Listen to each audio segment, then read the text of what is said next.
मंडळी, आमोद बऱ्याच दिवसाचा मागं लागला होता की आई गुलाबजामुन कर, पण मला गुलाबजामुन करायला काही वेळ मिळत नव्हता कारण कंटिन्यू ऑर्डर चालू आहेत. 8-10 दिवसांपासून तो सांगत होता आणि वैतागून शेवटी एक दिवस तो म्हणाला की तुला गुलाबजामुनची ऑर्डर आल्याशिवाय तू काही बनवत नाही. आणि तसंच झालं. मला खव्याच्या गुलाबजामुनची ऑर्डर आली. व्हेज दम बिर्याणी आणि 3 किलो खव्याचे गुलाबजामुन अशी मला ऑर्डर होती. आदल्या दिवशी रात्रीच गुलाबजामुन बनवून मी पाकामध्ये मुरण्यासाठी ठेवून दिले. रात्रीचे 11:45 वाजलेले होते. त्यानंतर सकाळी उठून डब्यासाठीचा स्वयंपाक केला आणि दोघांनाही पाठवून दिले.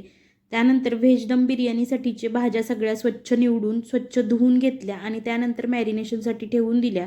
तांदूळ भिजवला आणि त्यानंतर 70 ते 80% हा तांदूळ शिजवून घेतला. त्यानंतर व्हेज दम बिर्याणीसाठीचा हा मसाला मी बनवत आहे. सगळ्या भाज्या घातल्या आणि भरपूर असं तूप घातलेलं आहे. तूप आणि भरपूर असा तळलेला कांदा घातला की या व्हेज दम बिर्याणीला किंवा कोणत्याही बिर्याणीला चव खूप चांगली येते. व्हेज दम बिर्याणीसाठी म्हणा किंवा कोणत्याही भाजीसाठी कोथिंबीर पुदिना तर धुवून घेतेच. त्याचसोबत सगळ्या भाज्या मी लागणाऱ्या आहेत त्या सगळ्या धुवून घेते. स्वच्छ धुवून मगच चिरून घेते. या बिर्याणीसाठीचं लागणारं लेअरिंग मी करून घेतलं. यामध्ये मी भरपूर असं पनीर आणि मनुकेसुद्धा घातलेले आहेत. बिर्याणीचं पातेलं दम देण्यासाठी ठेवलं. त्यानंतर रायता बनवून घेतला. या रायत्यासाठी सुद्धा मला छान असे रिव्ह्यू येतात.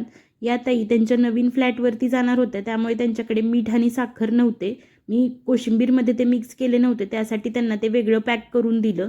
व्यवस्थित सगळं पॅक करून दिलं आणि त्या ताई घरी येऊन घेऊन गेल्या. त्यांचा रिव्ह्यूसुद्धा बघा किती छान आलेला आहे. PCMC आणि पुणेमध्ये डिलिव्हरी अवेलेबल आहे. भरपूर असं हायजीन मेंटेन करून आणि छान असं घरी बनवलेलं जेवण जर तुम्हाला खायचं असेल तर दिलेल्या नंबरवरती कॉन्टॅक्ट करा. धन्यवाद.